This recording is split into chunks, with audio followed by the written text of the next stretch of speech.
लेकिन आज मुखालफत कर रहे हैं, आज कह रहे हैं आपकी आप कह रहे हैं कि मैं कभी चूकता नहीं हूँ, अच्छाई को अच्छाई को बयान करता हूँ, किसी को चाहे बुरा लगे चाहे बुराई को बुराई बयान करता हूँ मैं। यही मजबूरी हमारी, यही मजबूरी हमारी है। इमरान भाई, आप एक अच्छे उहदे पर हैं, हाँ आप वैसे भी एक शायर हिंदुस्तान हैं, आप हमारे बड़े भी हैं, हम आपकी भी रिस्पेक्ट करते हैं, लेकिन आपने क्या किया? ये आप क्या कर रहे हैं? आपको शर्म नहीं आती है?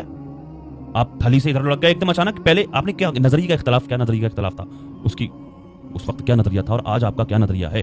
आपने कहा कि मुसलमानों का नेता नहीं है, कि मैं नहीं मानता मुसलमानों के नेता हैं असदुद्दीन ओवैसी, मैं नहीं मानता असदुद्दीन ओवैसी मुसलमानों के लीडर हैं। आपने ये बात भी कही अभी, और पहले आप कह रहे थे कि अभी कुछ वक्त पहले आपने कहा है कि जब सांसद में कोई बोलता है तो असदुद्दीन ओवैसी बोलता है, कोई नहीं बोलता है, तो इसलिए ये कैसा इख्तलाफ, ये नजरिए का इख्तलाफ। और आपने कहा बोलने से सर लोगों पर क्या असर पड़ता है, आपकी बातें जो आप बोल रहे हैं इससे क्या आवाम पर असर पड़ेगा?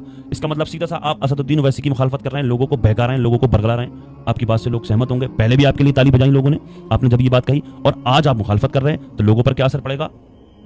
आपको अगर ऐसा लगता है, आपने कहा कि बीजेपी का फायदा, पढ़े लिखे इंसान है लेकिन बीजेपी का फायदा करते हैं, इनकी बातों से बीजेपी को फायदा पहुंचता है, आप इस तरह की बात क्यों कर रहे हैं? इसलिए कर रहे हैं कि असदुद्दीन ओवैसी मुसलमानों के वोट काटते हैं। अरे तो मेरे भाई, असदुद्दीन ओवैसी को अपने पास खड़ा करिए ना, क्यों नहीं करते गठबंधन असदुद्दीन ओवैसी के साथ? गठबंधन क्यों नहीं करते हैं अगर आपको ऐसा लगता है कि उनको नुकसान होता है? मैं किसी की ना तो मुखालफत करता हूँ किसी राजनीतिक नेता की, ना ही मैं किसी की हिमायत करने के लिए आया हूँ मैं यहाँ पर। सिर्फ एक ओवैसी को ही क्यों छोड़ा जाता है? मैं आपकी मुखालफत नहीं कर रहा हूँ, मैं कांग्रेस की मुखालफत नहीं कर रहा हूँ, लेकिन आप असदुद्दीन ओवैसी के खिलाफ इस तरह की बात क्यों कर रहे हैं? कुछ दिन पहले आप तारीफ और तौसीफ करते नहीं चुप रहे थे, लेकिन अब आज मुखालफत कर रहे हैं आप। इसलिए इस तरह की बातें करना मुनासिब नहीं है, और मैं कहता हूं कि वो मुसलमानों के लीडर हैं, क्योंकि अल्हम्दुलिल्लाह जब भी कभी आवाज़ उठाई मुसलमानों के लिए, वैसी ने आवाज़ उठाई है।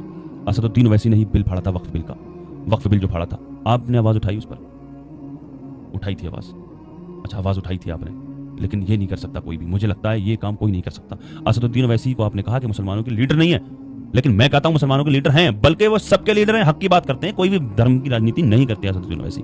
वक्फ बिल के खिलाफ जगह जगह मंचों पर जाकर के प्रदर्शन किया उन्होंने।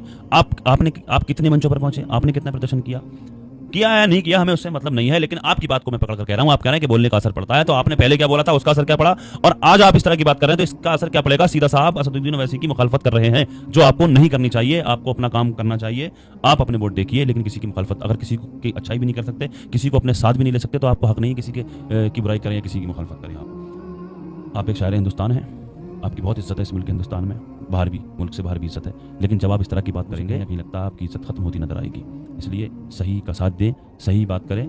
अल्लाह पाक हिदायत अता फरमाए हमें और आपको। अल्लाह पाक दुनिया के तमाम मुसलमानों की इज्जत व आबरू की, जान और माल की हिफाजत फरमाए। अल्लाह तबारक व तआला हमारे इस मुल्क हिंदुस्तान को नजर बद से महफूज फरमाए। अल्लाह पाक अमन व सुकून कायम फरमाए हमारे इस मुल्क में, हिंदू मुस्लिम भाईचारा कायम फरमाए। अल्लाह तबारक व तआला दुनिया के तमाम मुसलमानों की इज्जत व आबरू की, जान और माल की हिफाजत फरमाए। अस्सलामु अलैकुम व रहमतुल्लाहि व बरकातुहू।